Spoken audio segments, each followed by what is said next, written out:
Okay, so hello everyone, I'm Kurt, and I will be presenting a presentation on the environment, urbanization, China, and artificial intelligence. I will get to the specific research paper which I'm doing in a minute, but this is what I'm doing for now. If you ever have any questions during this presentation, feel free to ask. Just raise your hand and I'll call on you. Alright, so first off is the environment. The environment is composed of what you call cycles. In nature, all chemicals move through spheres, through a process called cycles. The spheres are the lithosphere, which is earthly materials, for example, dirt, ground, not plant matter, but like you get what I mean, like dirt, mountains, stuff like that. Hydrosphere is like the ocean, lakes, basically massive bodies of water. The atmosphere is the atmosphere, and the biosphere is anything that's alive, be it plants, animals, algae, you name it. The main cycles which move through here are the carbon cycle, water cycle, phosphorus cycle, nitrogen cycle, and oxygen cycle. And each of these have their own consequences if they're messed with. Problems typically begin to arrive when we mess with these cycles. So, for example, global warming is currently being caused by speeding up the carbon cycle by throwing things out of the lithosphere right into the atmosphere and burning up this. And messing with oxygen leads to ozone depletion because a lot of the oxygen cycle winds up deposited in the ozone layer. And so by depleting the ozone layer, we are affecting the oxygen cycle, which negatively affects us. Messing with the phosphorus cycle radically changes the environment. For example, with phosphorus runoff from farms, it causes large amounts of phosphorus to go into lakes, rivers, and streams, which winds up causing algal blooms, which have massive negative consequences for the world at large. And then there's messing with nitrogen creates acid rain. Nitrogen output mainly comes from factories and manufacturing. And what happens is it creates an acidic compound in rain, which winds up dissolving a bunch of stuff and is incredibly harmful to the environment and humans. And then this moves on to the topic of urbanization and how this is relevant. So, what is urbanization? Urbanization is the social process whereby cities grow and societies become more urban. Specifically, it is how people move from rural areas to more urban areas. You'll probably learn about this in Human Geo. This is often done because of things like the Industrial Revolution, where there is now a large amount of people can be supported by a smaller amount of people. So, for example, it used to be almost everyone had to farm in order for some people to live in a city and do things that weren't farming. Well, with the agricultural revolution and industrial revolution, all of a sudden, I can have a ton of people living in a city and very few people farming. And what this means is they're all going to be working in factories and all that, and all of the people who don't want to farm anymore and want to work in these factory jobs, which pay more, are going to move to the cities. Now, the problem with this is once you get a lot of people moving to the cities and you don't need as much farmland because they're more efficient, you're going to get a problem called urban sprawl. Urban sprawl is when you have a large portion of people living in very low density areas. So, for example, people can live at a very high density. I mean, you have these skyscrapers in New York with hundreds of people in them.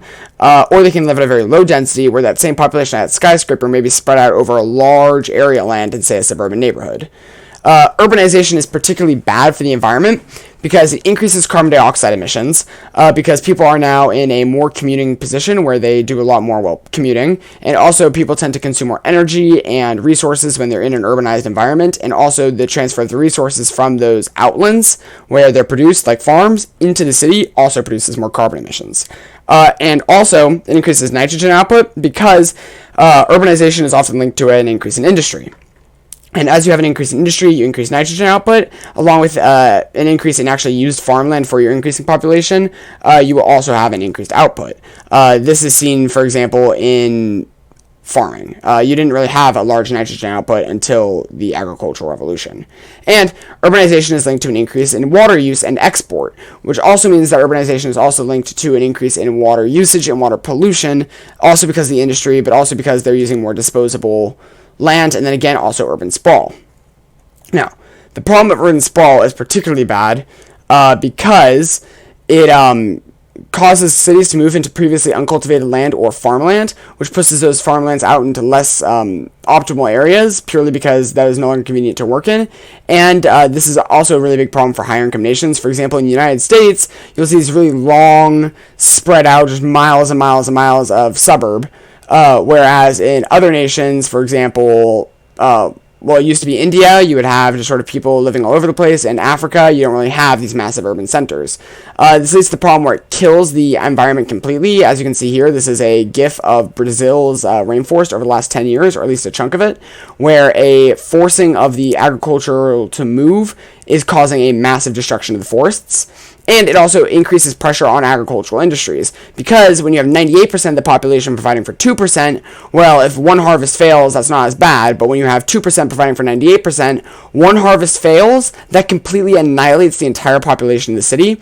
And not only does it annihilate the entire population of the city, but also these farmers are being pushed out of the cities further and further and further onto less optimal land. That land in that GIF right there is not going to be as good as land which is being cultivated for hundreds of years and is rich in nitrogen and phosphorus already. They're going to have to treat that land, and it's going to be expensive, and it's going to cost money, and it's going to have a higher chance of crop failure, which will have really, really negative impacts on the city. And so it's not really good for the agricultural industry, for urbanization, to be taking these previously well-done farmlands. Urban sprawl is particularly bad in, again, areas that aren't as fertile, because it can just get really bad because people just don't really care about the space which they're taking up. Here is Las Vegas in 1986. It had a population about half of what it has today. Take note of the size of that lake right here. This is Las Vegas today. It is several times as large, despite the fact that its population hasn't grown that much, and you can actually see the impact it's had on its natural water landmarks here, where these rivers are almost entirely dried up now, and there is a large deficiency which wasn't previously there. There's even like this weird blast area right there. So you can see how urbanization has caused a massive consumption of land. Now, this also, on the topic of agricultural pressure, a good piece of evidence in favor of this is a thing called agricultural density. Agricultural density is the number of farmers per kilometer of arable land, right? So here you can see, and then, so in the green, right here, you can see the amount of agricultural density.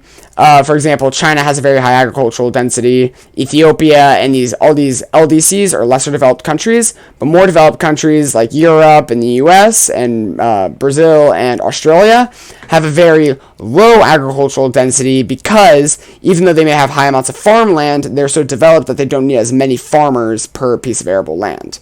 Now you can see population density, right? And you will notice a distinct inverse correlation, right? The more your population is dense, the lower your agricultural density is. So the bluer it is, the more dense it is. And then you can see here, for example, China, not as dense as, say, the US, but also way more reliant on farmers. So this means that you can see, as urbanization occurs, right, as you become more and more urbanly dense, you're going to have an increase and an increase and an increase in, you're going to have a decrease and a decrease and a decrease in agricultural density. And this decrease in agricultural density is, again, bad for the previously mentioned reasons, because that means that you're going to have a higher pressure on those economies, which means that as urbanization occurs, you're going to have a lower and lower agricultural density, and therefore a higher pressure on your agriculture industry. This leads to the problem of algal blooms and water contamination. So in this first picture on the left here, you can see albeit slightly greened up so that it can be more visible, picture of an algal bloom. What this is when algae is caused to have massive increases in its bloom size as a result of increased phosphorus in the water. Phosphorus is really good for plants, which is great for our farming methods, but when it gets into the water, it causes these algal blooms, and the reason why these are bad is it kills fish, and it's poisonous for humans, and kills water like animal output, and is really bad for humans at large, right? Here you can see a large amount of plots of land that seem to be more land per person, and seem to be having some sort of cultivated crop on them.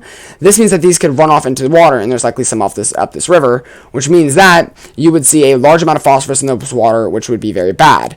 In addition to this, cows and other mammals and other animals which humans cultivate have a large fecal output. And this is bad because if you have a large amount of people, so if you have to move these to not exactly optimal areas, like for example near rivers, and that feces gets in the water, it can be very, very bad for human health. As we consume that water, that feces could get into our bodies and kill us and give us very bad diseases. A very common pointed to example of this is actually in the Broad Street pump incident back in the 1860s in England, where a sewage depository was upstream from a water purification plant. Now, was the water getting properly purified? No, but there are diseases which are transferred through feces which humans cannot cure out of us. Which cannot get out through normal curing methods, for example, iodine or bleach.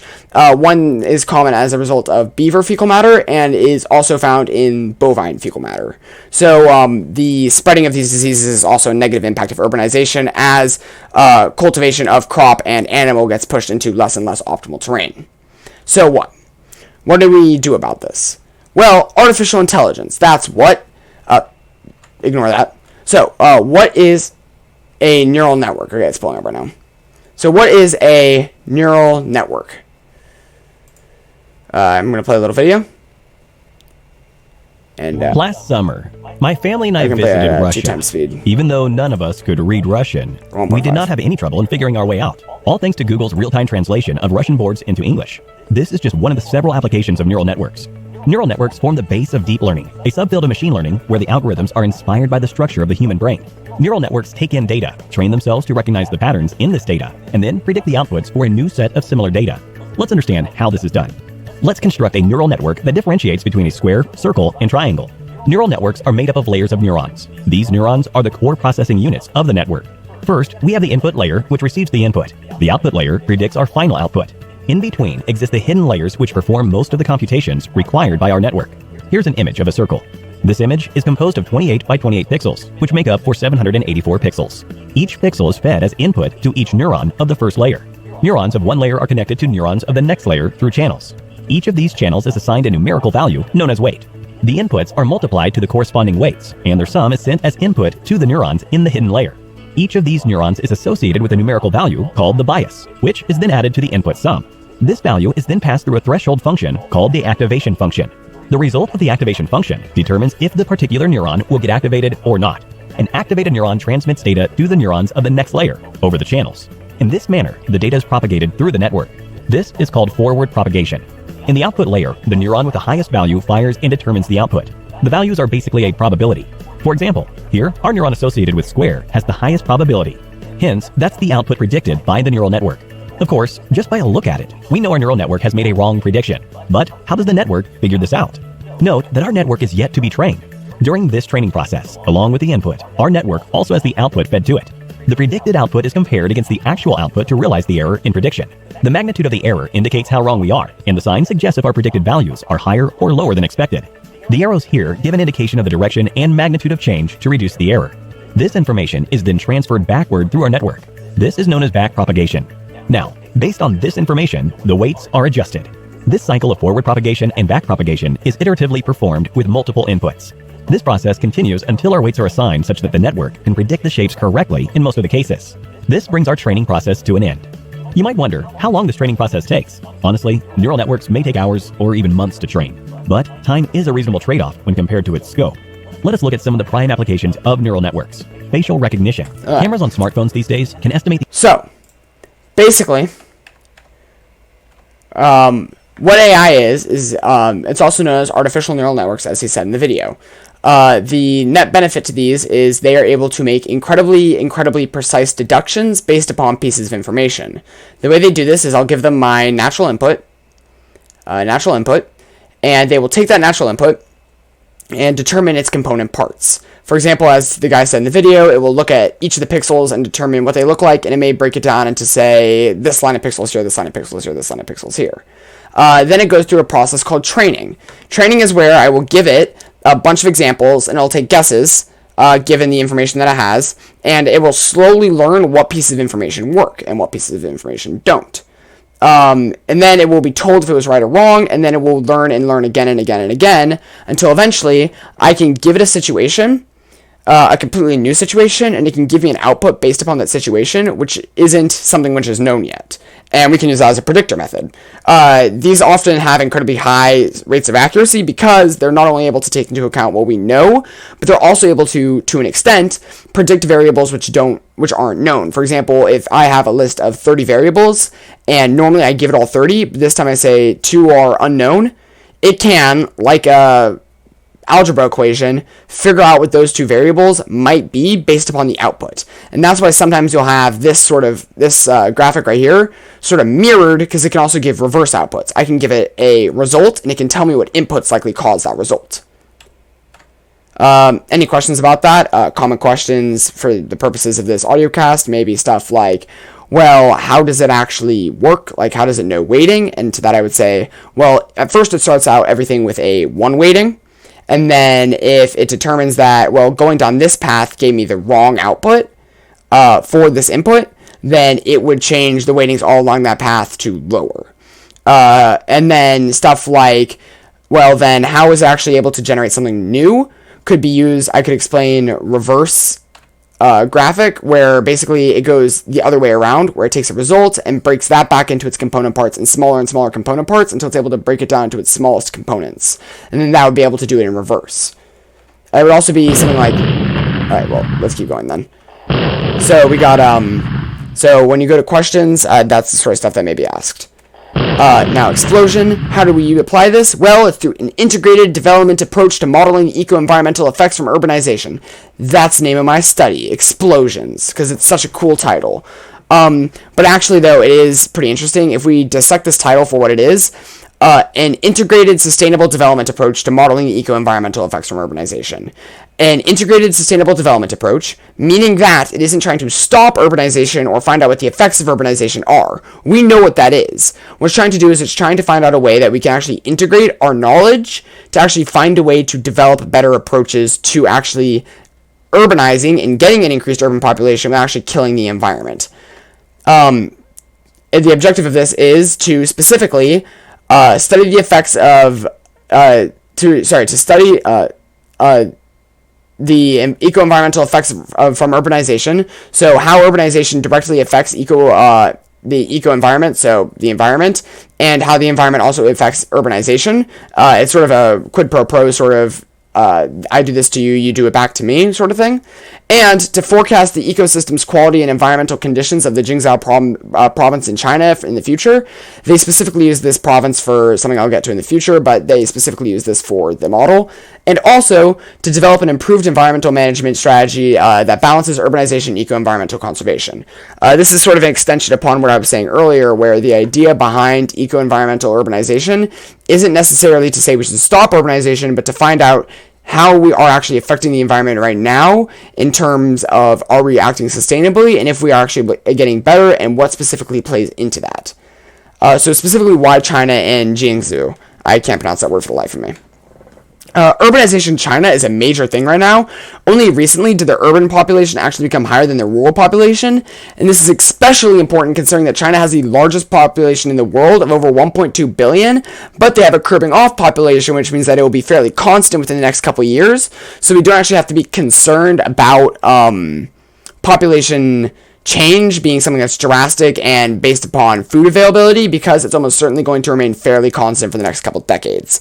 And China can also serve as a good metric for other countries going through this process right now, because they have such a wide variety of actually this happening in several cities and several regions, that it can represent pretty much any region in the world. And because China is such a well-documented country, where it's so integrated with the rest of the world, that, for example, countries like Nigeria, which are about to be going through this process, can be sort of analogized to China. Specifically, why Jiangsu? It's actually one of the richest provinces in China, meaning that it serves for a really good, really rapid shift, which, again, is really good for seeing the rest of the world, because with this rapid shift, you don't need 30, 40 years to actually see the effects of urbanization. You can see them really, really quick because people are going really, really fast. And, at least at the beginning of the study, 69% of all land in the Jingzhou province was arable, meaning that it was farmable, which means that we'll actually be able to really see the amount of stress it puts on farmers.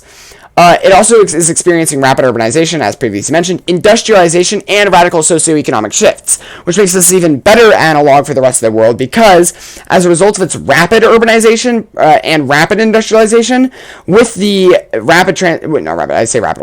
with the extreme transfer of technology from the developed world to the developing world, industrialization is just going to become a faster and faster process. For example, China industrialized in roughly 50 years, whereas it took the UK 200 or so years to industrialize. And that also means that you can see the radical shifts in economics. For example, minimum wage in these countries, which is also going to be happening in these smaller countries a lot faster. And you can see a lot of these things, which again are going to be happening to other countries soon in China now, because China is a really good analog for how the modern world interacts with the rest of the world. They've also had a huge increase in urban sprawl, which is, again, analogous to richer countries, or countries which are getting richer, for example, Dubai or the United States, where urban sprawl is a very rapid thing. For example, an urban sprawl analog wouldn't exactly be good for Germany, a country without much urban sprawl, but this specific province shows the reality of how bigger countries, which a lot of the soon-to-be industrializing countries are, how bigger countries actually do urbanize. They've also had a sharp decrease in arable land since the beginning of the study's time period, which shows that, which can also show the environmental stressors from that, which we can actually get to later in the study. So, the methodology and results. So, to determine the variables, we must first accept that a city acting on the environment affects the city. So, if my city goes and exploits resources from the environment, that is going to have an effect on my city, and vice versa. So, for example, if my city expands too rapidly into the environment, that will mean that there won't be enough farmland to support my city, and my city will suffer resource deficiencies. But if the environment, for example, is very fragile, and that hurts my city may wind up just is not able to support density. My city may wind up just sprawling over the environment and hurting the environment, which may wind up hurting our city, and that creates what's called a press state response loop, which is essentially human pressure on the environment happens, which changes the environment, which causes an effect on humans, which causes society to have a response to that, which changes the way that humans address the environment, which causes new pressures on the environment and creates a spiraling loop. So basically, interaction between humans and the environment creates a loop which will always wind up affecting us and isn't really escapable from. And because of this changing, it's known as what's called a coupling relationship. And a coupling relationship means that there's what's called a coupling degree or a coupling coefficient, which is somewhere between 0 and 1, which shows how much a change in one variable affects the other. So the way we analyze variables like this is through the coupling nature. Through the coupling nature, we can derive two outputs through how we can analyze the environment. First is a systems development model, which is a type of AI, which analyzes these loops, right? Like the press state response loop. It will analyze these loops here and actually be able to account for inputs and outputs and how this affected, along with pools and time changes. It's a very sophisticated model that existed before computers, but has been infinitely exacerbated by them. For example, here you can see how climate change and institutional change actually loop and create one of these PRS loops, or PSR loops. And you can also create what's called an aggregated system, which is like a tree that branches out values. So basically, inside of a systems dynamic model, we'll have, for example, the agricultural water and municipal water, and how these will all be affected, right? But those each inside of them have their own loops. So the way we chart that out is using what's called an aggregated system. So an example of an aggregated system is here, right? So we have our base inputs, right? What worker is doing the work, what's the job, and what shift are they working, right? Those are three potential variables which could affect the quality of work, right? Well, the quality of work from several different events affects the quality of work of the branch, right? So it affects the branch's actual output. And the effect of several branches affects the output of the company. So, if we look at this through an aggregated system, this would be our base level, right? This would be our secondary, this would be our tertiary, right? And this would be represented like this on a chart. So you can see we have our company here, which breaks down to our branches, which breaks down to what's called our subsystem. So the company would be a subsystem of economy's well-being, right?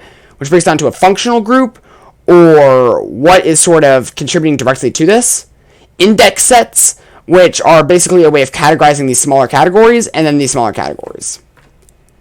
So data selection for this was done by taking data from the Land and Resource Bulletin of Water Conservancy Annals of Jingzhou Province from the 1990s to 2009, which records hundreds of variables, hundreds. And so what they did was they ran it through an SD to find out which variables had a significant impact on a growth or shrinkage of environment, on the growth and shrinkage of the urban areas and of the growth and shrinkage of environmental areas. So basically they created a whole bunch of this step, right? This initial step right here.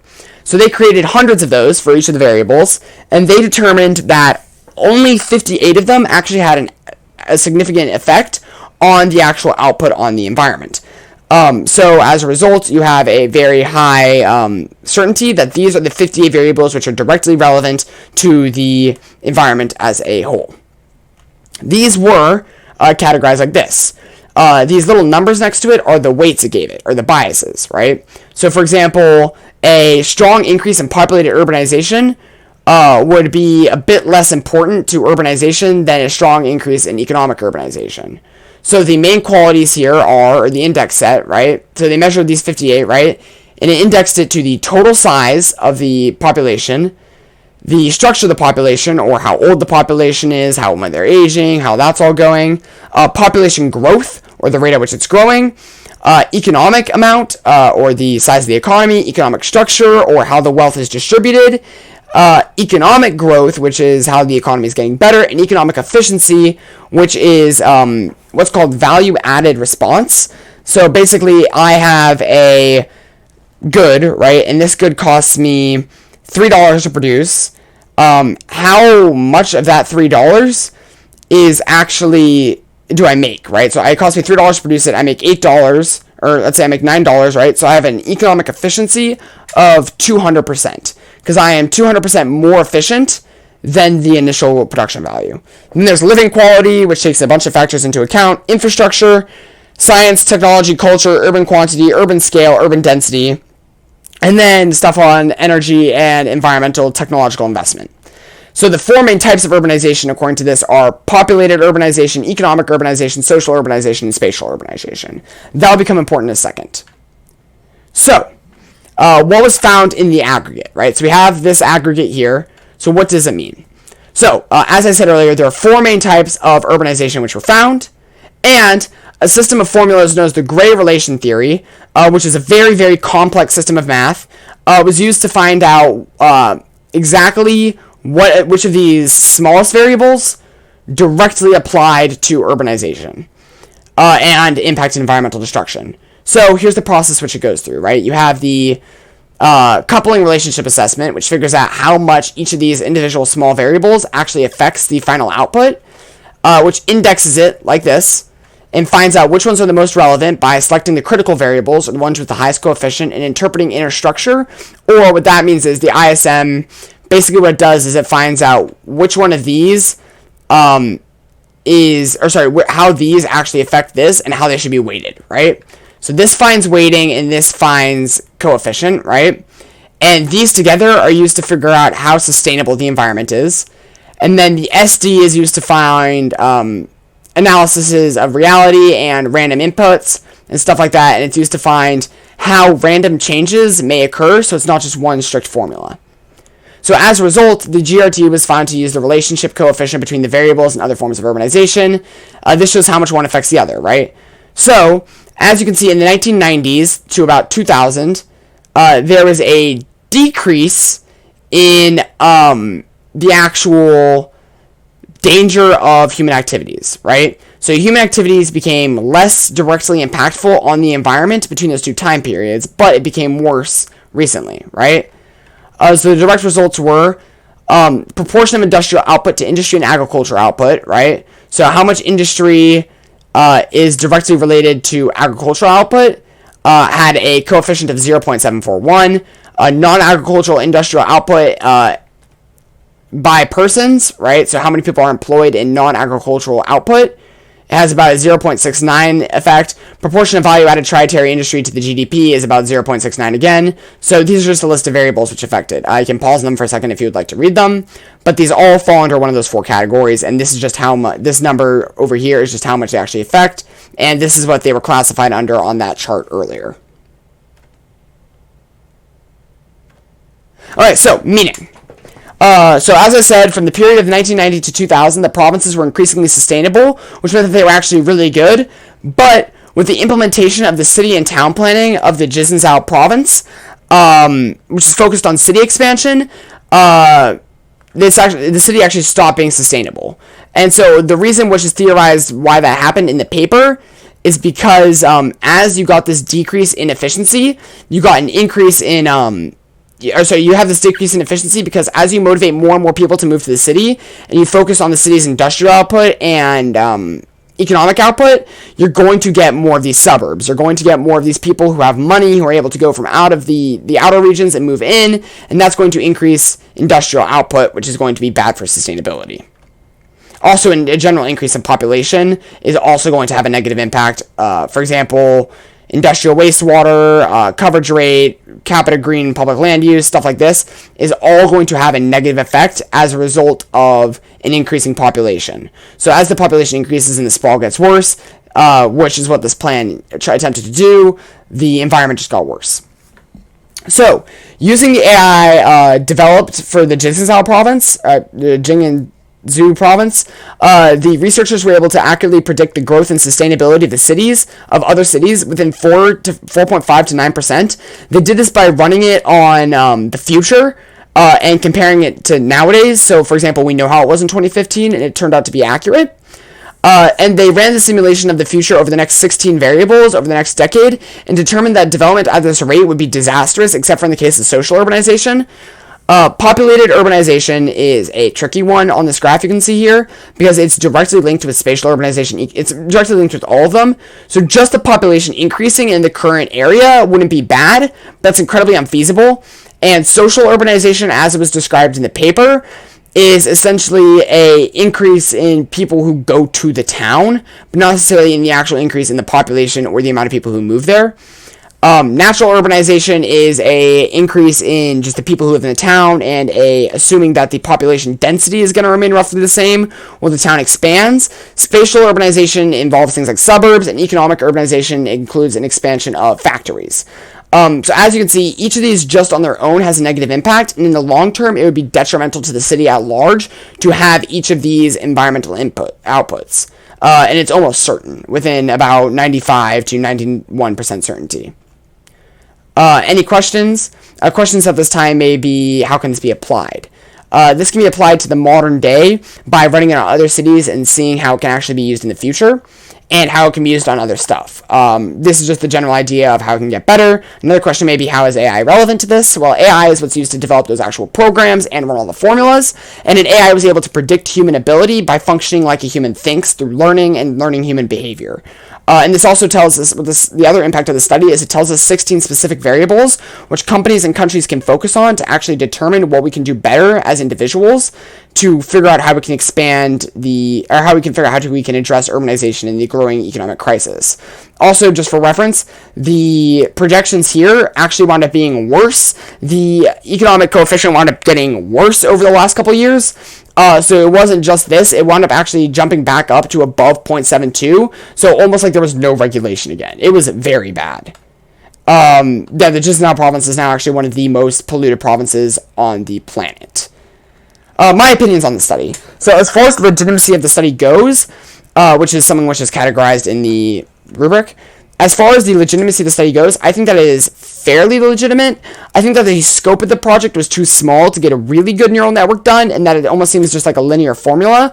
Although the projection of environmental sustainability wound up being correct, the study wound up being incorrect as to the magnitude of it occurring.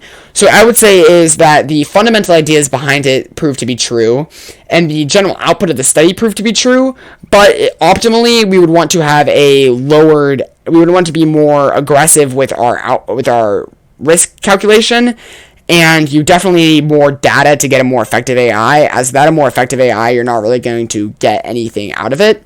A good example of something which could be done to make the study better would be analyze multiple countries, analyze developing countries, and do it over a longer period of time. I know this is specifically about this province in China because that's where the researchers are from, and that's where they live, and that's what's relevant to them. But over time, it's better to get more expansive.